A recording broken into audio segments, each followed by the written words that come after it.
work on these issues. I just want to pick up on something you said, Andy. You used Prius as an example, and I think it's a great example. I use it in some of the, I actually have a Prius slide in my PowerPoint presentation I use. There was an interview in the New York Times a number of years ago by the then president of Nissan USA, and he made the statement that Nissan did not introduce the Prius to save the environment. Nissan introduced the Prius to sell cars. And it's a great example. And I drive a Prius. My partner drives a Prius, so I love Prius. I love Nissan. But I think it's a great example of how you can have a win-win in this business. They knew they could sell more cars by introducing a fuel-efficient car, and at the same time, they're viewed as a good corporate citizen because they're reducing the environmental impact of fossil fuels. Well, I think that there's so much that we thought years ago that it had to be one or the other, right? Either it's going to be we're just doing this to make money, or we're just doing this because it's soft and fuzzy and it feels good. And I think what organizations who've done this for so long, they're bringing it together. And I think that's now what, and we talked about it earlier, it doesn't matter what you call it, citizenship, CSR, corporate responsibility, sustainability. They're saying if we can actually bring all these parts, and some, you had diversity in one place and giving in another place, and environmental sustainability in another place, and you have companies now that are bringing them together and saying if we can align those with how we drive our business, then you can have both sides of this. You can have the people side, and you can have the profit side, and you can have the brand side. I mean, we really make sure at PwC that everything that we do within corporate responsibility aligns to either our brand, or it drives employee engagement, or it drives operational efficiencies. And if it does not do all three of those things, we shouldn't be doing it, because that's how our firm is run. So that's how our group has to be run. And if you don't hit on all those cylinders, you're missing something. And I think organizations now are looking to see how do you really look at all those different angles so it can be a win-win, so you can get your employees engaged, but they're engaged because ultimately they're actually going to be driving your brand and ultimately going to be driving your profits. And so I think that's the combination that everyone's looking for. I think it's also important to realize and understand that one size does not fit all. You know, there is not an off-the-shelf CSR or citizenship program that I can take off the shelf and use at Microsoft.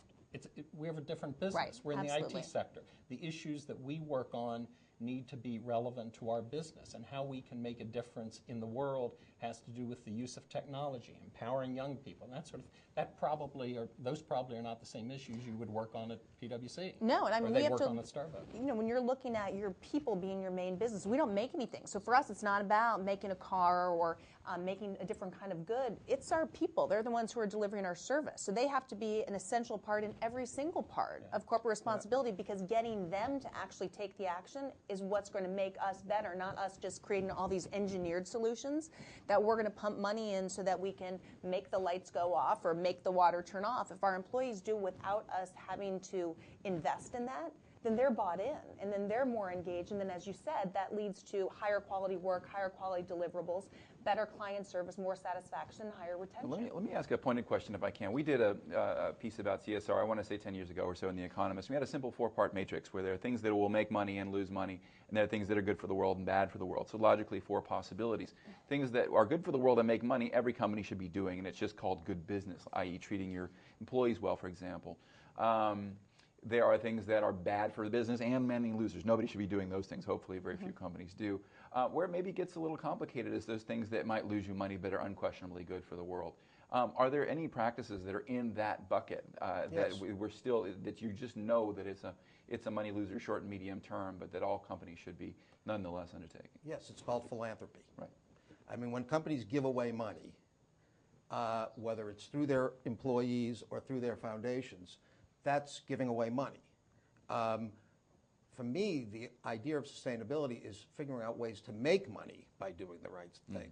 So I think that that's a little bit different than a long-term, short-term perspective. Okay. The hard question is, how to get corporate managers to think in the long term, to think about that 8 or 10-year change cycle. So far down the road. But if there's no payoff, if it's just losing, if it's just doing good, there's plenty of room for that. It's appropriate. Let's just call it philanthropy. And separate it mentally from the other things that you do. Right. So when Dan talks about $1 billion in giving, I don't see that as part of sustainability. Right. I see it as part of Microsoft's, reputation and something that's very important, but it's giving away money as opposed to figuring out ways to make employees more productive or to get them more engaged. And ultimately, because what we're really talking about here is harnessing the power of capitalism and the free market to solve the world's problems. And you can't do that by I worship Bill Gates. And the fact that he's given away so much of his own personal wealth, I hold him up to my children every day. But no amount of philanthropy is going to solve the problems we have. And I don't want you or any of our viewers to think that our corporate citizenship program is just about philanthropy. Right. It's not. It's one of one side of a and I didn't mean to imply No, that. I understand that, of a two-sided coin. I guess I would take a little bit exception. I think corporations have a responsibility to support communities in which they live and work. And yes, under following this discussion, I guess it is sort of losing money, if you will, to give away $900 million. But so be it. That's our responsibility, to engage with and support our employees through our matching gift program, and to support NGOs through our software donation program. I think you're great for doing it. I'm just saying it's not a sustainable business model. And that's what we said. I think that is. I think that is a sustainable business model because I think that, and it depends, because I think some people, and the use of philanthropy, I think in CSR is a very interesting word anyway. It is. And it has a lot of tainted meanings to it. And some people look at philanthropy as if it's not connected at all. And so we're just going to throw money. There's no strategic priority. Somebody asked for a $500 check. We're going to give it to them.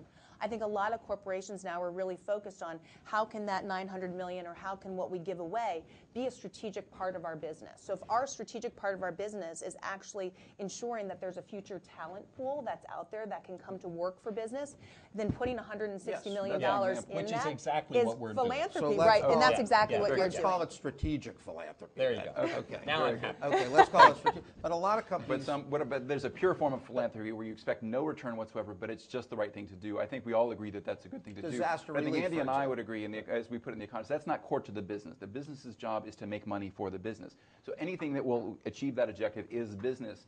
Everything else might be considered separate as not strategic philanthropy, but just old school philanthropy. It's something that owners of the business have a right to do as shareholders, as executives, and so forth. But maybe we can distinguish that mentally, and everybody can make that division. I think that's an important point. Let's go now to a poll that we're going to ask our viewers online. We're asking you, if your company has implemented CSR, how long did it take to start seeing an impact